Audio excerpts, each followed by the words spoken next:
সেই 10-12 দিন আগে নেতা বলেছে বুঝছি ভাইস্তে, ওই গরু জবাই করতে হবে ঈদের দিন সকালে তোরা থাকিস।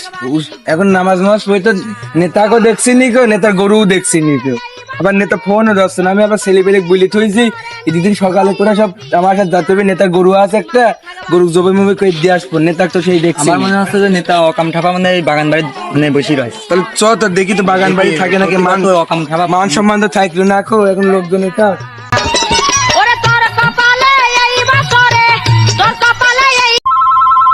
হ্যাঁ, ফল ফল তো জ্বালা মাইল রে, ফোন দিয়ে যাচ্ছে শালার। ওইদিকে আবার 10-12 দিন আগে গল্প ঠাপা তুইছি যে কুরবানি দেবন মেলা কয়টা তোমারে সবাই থাকা লাগবেন, ফল ফল কি ওইটার জন্যই খুঁজে বেড়াচ্ছে। ও তো সব ভুয়া, কোনো কুরবানি নি, আমি তো চাপা মারিয়েছি। কি করব, এই যার জন্য ঝরে পলালাম, ফল ফলকে আবার একে নি চলিয়ে আসে। এই নেতা তো এদিক দেখছি নি কো, একবার ফোন দিয়ে দেখতো নেতা কোনে। দাঁড়া দেখছি নেতা কোন বার আমার কাটি দেখছে তো দেখছি নেতা ফোন ধরছে না। না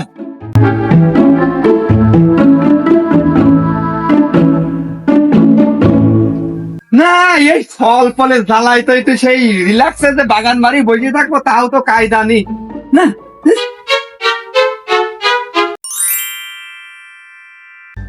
এই এই সর, এই জ্বালাইস নি, একটু ব্যস্ত আছি। নেতা মিলন। হ্যাঁ মিলন, ও মিলন, আমি তোমাকে ফোন দিতে যাচ্ছিলাম, তুমি চলে আইসো। আপনি খুঁজে খুঁজে পাচ্ছেন কো। সে মিলন, তুমি আমাকে একবার ফোন দিবেন, আমি বাগান বাড়ি আসি তোমাকে আসতে বলি। হ্যাঁ, আমার ফোনে তো টেকা নেই নেতা। আমি 99 বার দিয়েছি, আরেকবার দিয়ে সেঞ্চুরি মারি দি। হ্যাঁ এই যে মিলন, তোমার নাম্বারেতে ফোন আইনো, টেকা আছে। আর কত সিটারই এরকম ঠাপাবো, এসব আর মিথ্যে কথা বুঝলি, এসব রাজনীতি। আমার তো দলেতে আমার কোনো পদই নেই, এদিক তো নেতা সাইজে বসে রয়েছি। নেতা সেটা বড় গল্প মনে হয়, আগেরটি বলে মনে হয় কি না কি, পরে দেখা যায় পান্তা ভাতের ঘি। মিলন কিছু বললে? না নেতা আমি তো কিছু ও বলি। আচ্ছা আচ্ছা, আসলে মিলন ওই তোমরা বসো, চেয়ার তো একটাই, তো দাঁড়াও। আসলে মিলন হয়েছে কি, আসলে সমস্যা কিছুই না। গরু কিনেছি, কুরবানিতে দেবো, আমি তোমাকে বললাম না 4টা গরু কিনেছি, বুঝেছো? তো এখন সমস্যা হয়েছে কি, ওই যে ঢাকা কেন্দ্রীয় নেতা বড় ভাই কাল রাতে ফোন দিয়ে খুব রিকোয়েস্ট করলো বাইতুল মোকাররমে তার সঙ্গে একসঙ্গে ঈদের নামাজ আদায় করব।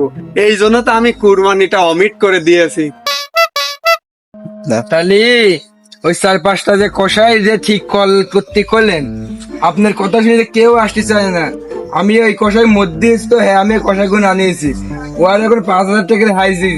এখন ও এখন কি করবেন ওদের? 5,000 টাকা বড় কথা না, বলো সমস্যাটা খুলে বলো। তাহলে ওই মিলন ওই কসাইদের ওই 200-100 টাকা করে দিয়ে ওই বিদায় করে দাও। সবাই কি আপনার মতন নাকি? আপনি খালি দেরি কথা বলেন। হ্যাঁ ওরা ইতি বাদে 10,000 টাকা করে আমার জন্য ওরা 1 টাকা করে আইছে। আপনার মতন নাই সব যে 200-400 টাকা দিলে যে সব সমাধান সম্ভব হয়ে যাবে। ওরা কিছু না হলে 3,000 টাকা দিতে হবে। 3,000 টাকা করে দিতে হবে, এখন তো কাছে টাকা পয়সাও নেই কো। তাহলে তুমি এক কাজ করো মিলন, তোমার কাছে যদি থাকে তুমি দিয়ে ওদের বিদায় করো, আমি বিকেলে যে মাংস রান্না করেছে বাসায় খেতে আসলে। হ্যাঁ এই তো নেতা এ দেখেন পকেট দেখেন, এ দেখেন পকেট টাকা, হ্যাঁ। তাহলে ওই কষার যে সর্দার যে মেন, তাহলে ওনাকে ওই সন্ধ্যায় আসতে বলে একসাথে মাংস টাংস খেয়ে তাহলে ঠিক আছে, আমি ওদের ফোন দিয়ে বলছি শিওর কিন্তু বিকাল আপনি দিবেন। ফাইটা যায় বুকটা ফাইটা যায়। এই এক অগ্রিম গল্প ঠাপা যে 3-4 কুরবানি দেবো, কষাই মশাই ঠিক করে রাখবা। এই এলাকায় বড় ফিতি শাস্তি যা, নেতা শাস্তি যা। এখন আমার এই 15,000 টাকা গপসা, আমার কাছে টাকা নিবিলে যে পুরন জামা গায়ে দিয়ে পার করছে, এই যে এই কয়টা টাকা, এই যে এক গল্প টাকা এত টাকা ডলিশন, আমি যে বললাম।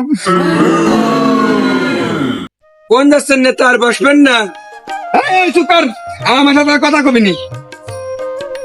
বসেন নেতা, আমরা আসবো নাকি আপনার সাথে? এই তোরা এক পা আমার সামনে আর আসবি নি, তোর জন্য আমার এই 15,000 টাকা গপসা। আরে ঝাড়ি দেখো খাও গল্প করবি নেয়াজুরি লোকের সাথে গায়ে শুনবো আমি আজকের দিনটা পার হোক বুঝি ভাইস্তে ওই নেতা মেটা আর থাকবো না আজকের দিনটা দোয়ার দিয়েছে খেমে নি ওই নেয়াজের লোকের ঝাড়ি মারি শুনবো না বলো আমার ঠাবাই নির্মাণের সময় নিকো আর কত ভালো ভালো দল নেতা আছে আমারে